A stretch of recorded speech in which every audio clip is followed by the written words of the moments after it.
हिमाचल प्रदेश के एक छोटे से गांव में, जहां हिमालय की पहाड़ियों का जादू बिखरा हुआ था, दो युवा आत्माएं रहती थीं, जिनमें रोमांच की प्यास थी। 24 साल का अर्जुन पुरानी किताबों और रहस्यमयी मंदिरों में रुचि रखने वाला एक खोजी दिल का इंसान था। वहीं 20 साल की रिया एक निडर लड़की थी, जिसके मन में हमेशा एक गुप्त इच्छा थी, एक ऐसी दुनिया खोजने की जो इंसानों की नजरों से परे हो। दोनों अजनबी थे, लेकिन किस्मत ने उनकी राहों को एक अद्भुत रोमांच के लिए साथ ला दिया था। एक धुंधली शाम को अर्जुन एक पुरानी चीजों की दुकान में घूमते हुए एक नक्शे पर ठिठक गया। यह नक्शा पुराना था, किनारे से फटा हुआ और स्याही धुंधली हो चुकी थी। उस पर अजीब से चिन्ह थे और केंद्र में एक गूढ़ सा वाक्य लिखा था, शहर जहां केवल चुने हुए जाते हैं। अर्जुन ने वह नक्शा खरीद लिया और उसे अपने पसंदीदा पढ़ने के स्थान, एक छोटे से जादुई जंगल के पास ले गया, जहां वह उसकी गहराई से जांच करने लगा। तभी वहां से गुजरते हुए रिया उस रहस्यमयी कागज की ओर आकर्षित हुई। दोनों ने परिचय किया और पाया कि उनके दिलों में इस नक्शे के रहस्यों के लिए एक समान रुचि थी। ऐसा लगा कि चिन्ह एक छुपे हुए शहर का संकेत दे रहे थे, जो केवल उन लोगों के लिए खुलता है जो जादू में विश्वास रखते हैं। नक्शे को मार्गदर्शक बनाकर अर्जुन और रिया ने घने जंगलों, धुंधले पहाड़ों और भूले बिसरे रास्तों पर चलना शुरू किया। उनका दिल उत्साह से धड़क रहा था और उनके बीच एक कोमल सी नजदीकी पनपने लगी थी। रास्ते में उन्हें अजीब घटनाओं का सामना करना पड़ा। हवा में फुसफुसाहटें, प्राचीन वृक्ष जो हिलते हुए प्रतीत होते, और जुगनू जो उनके रास्ते को रोशन कर रहे थे, जैसे कि वे सही दिशा में हों। कई दिनों की यात्रा के बाद नक्शा उन्हें एक झरने के पास ले आया, जो चांदनी में झिलमिला रहा था। झरने के पीछे एक गुप्त गुफा थी।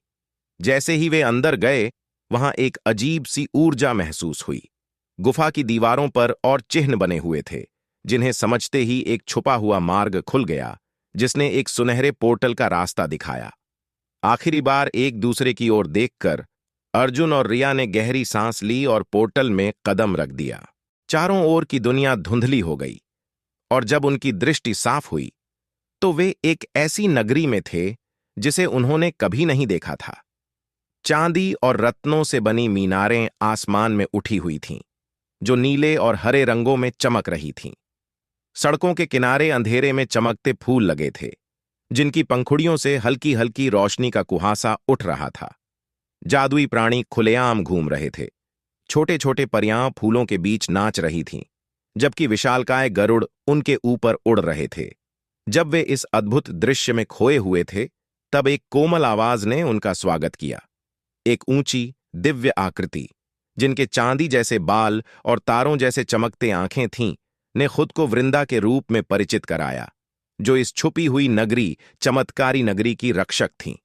वृंदा ने बताया कि केवल शुद्ध हृदय और अटूट साहस वाले लोग ही इस नगरी में प्रवेश कर सकते हैं। वृंदा ने उन्हें नगरी में घुमाया और ऐसे स्थान दिखाए जो तर्क और बुद्धि से परे थे। एक झील थी जो सपनों को प्रतिबिंबित करती थी, किसी के भी मन की गहरी इच्छाओं को दिखाती थी। एक बगिया थी जहां समय रुक जाता था, जिससे एक क्षण को जितनी देर चाहें जी सकते थे। अर्जुन एक पुस्तकालय की ओर खिंच गया जो प्राचीन ज्ञान से भरा था, जबकि रिया एक बाजार से मंत्रमुग्ध हो गई, जहां जादुई गहने हर बार देखने पर रंग बदल रहे थे। नगरी की खोज करते हुए उनके बीच का बंधन और गहरा हो गया। उन्होंने हंसी मजाक किया, कहानियां साझा कीं और महसूस किया जैसे वे एक दूसरे को सदियों से जानते हों।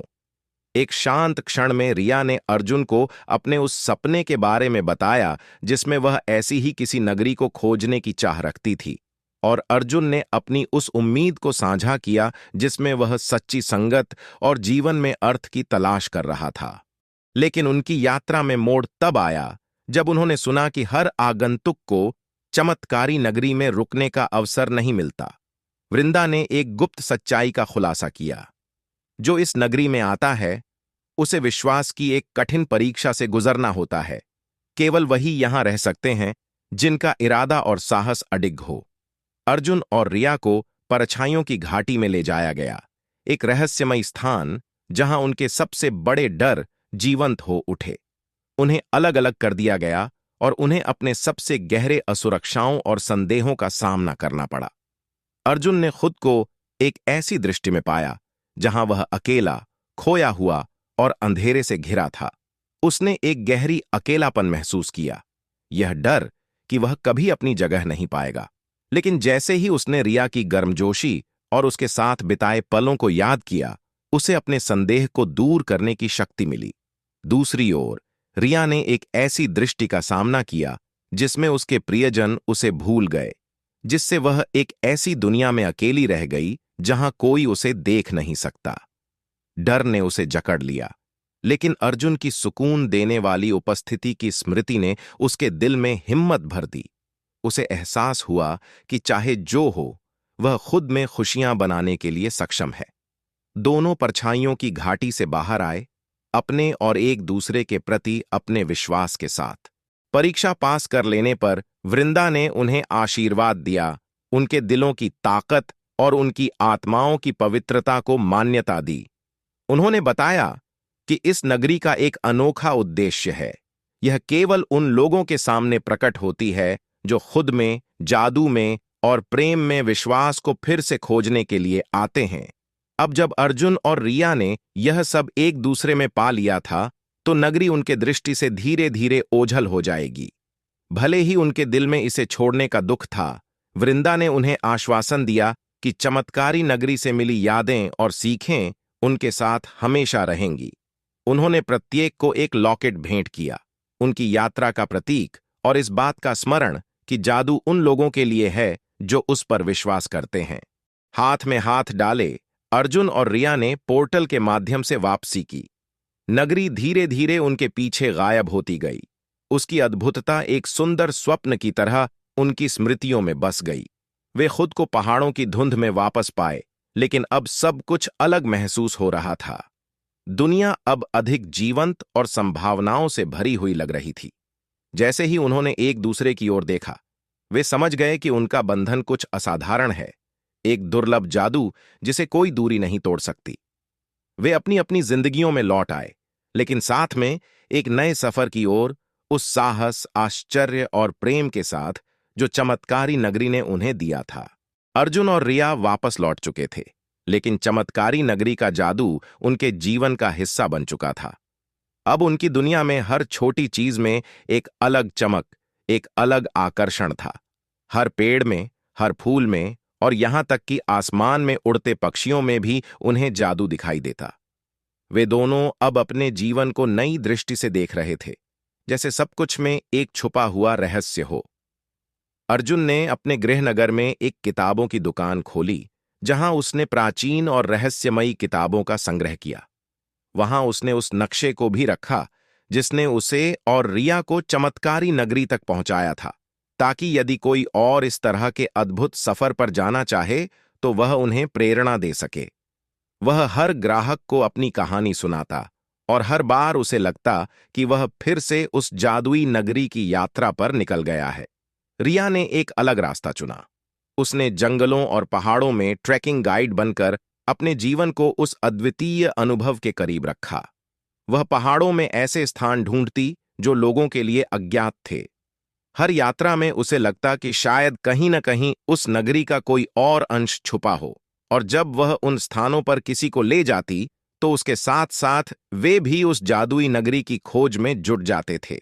एक दिन, कई महीनों बाद, अर्जुन और रिया अपने अपने जीवन में व्यस्त थे। अर्जुन की दुकान में एक विशेष ग्राहक आया जो एक खोए हुए शहर के बारे में सवाल पूछ रहा था। अर्जुन को उसकी बातों में वही जिज्ञासा और उत्साह दिखा जो उसने अपने अंदर महसूस किया था। उस ग्राहक की बातों में कुछ ऐसा था कि अर्जुन को लगने लगा कि यह व्यक्ति भी उसी नगरी की खोज में है जिसे उसने पाया था। उसी समय रिया अपने एक ट्रैक पर थी जब एक अजीब सी अनुभूति ने उसे घेर लिया। ऐसा लगा कि हवा में कुछ बदलाव है, जैसे उस नगरी की कोई आहट उसके पास हो। अचानक उसे अर्जुन का ख्याल आया और उसकी छवि उसकी आंखों के सामने तैर गई। उस क्षण उसने महसूस किया कि वह अभी भी उस नगरी के जादू से बंधी हुई है और अर्जुन से उसका बंधन केवल एक अद्वितीय दोस्ती नहीं, बल्कि एक गहरी आत्मीयता थी। वर्षों बीत गए, लेकिन अर्जुन और रिया का संपर्क बना रहा। वे जब भी मिलते, उनके बीच वही पुरानी ऊर्जा और प्यार बरकरार रहता। एक दिन अर्जुन ने रिया को एक खास जगह पर बुलाया, वह स्थान जहां से उनकी यात्रा शुरू हुई थी, उस छोटे से गुप्त नक्शे के साथ। उन्होंने एक बार फिर वह नक्शा निकाला और दोनों ने उसे देखकर हंसी खुशी अपनी पुरानी यादें ताजा कीं। लेकिन इस बार कुछ अलग हुआ। नक्शे पर हल्की रोशनी फैली और नक्शे के चिन्ह जीवंत हो उठे।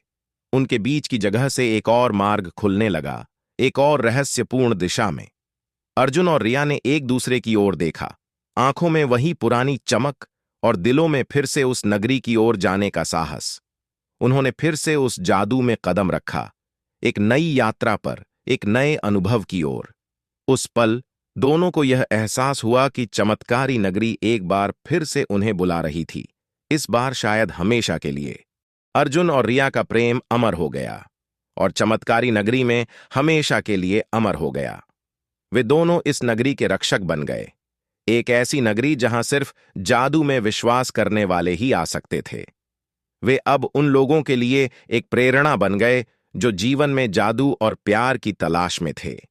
वर्षों बाद जब लोग अर्जुन और रिया के बारे में बात करते, तो वे कहते कि चमत्कारी नगरी में आज भी अर्जुन और रिया का प्रेम जीवित है, जो हर नए आगंतुक का स्वागत करता है। उनका प्रेम उस नगरी की तरह अमर है और जो भी वहां जाता है उसे इस प्रेम की शक्ति का अनुभव होता है। और इस तरह अर्जुन और रिया की कहानी हर दिल में, हर आत्मा में बस गई जो जादू में विश्वास रखता था। कहानी अच्छी लगी तो लाइक करें और हमारे इस चैनल को सब्सक्राइब जरूर करें।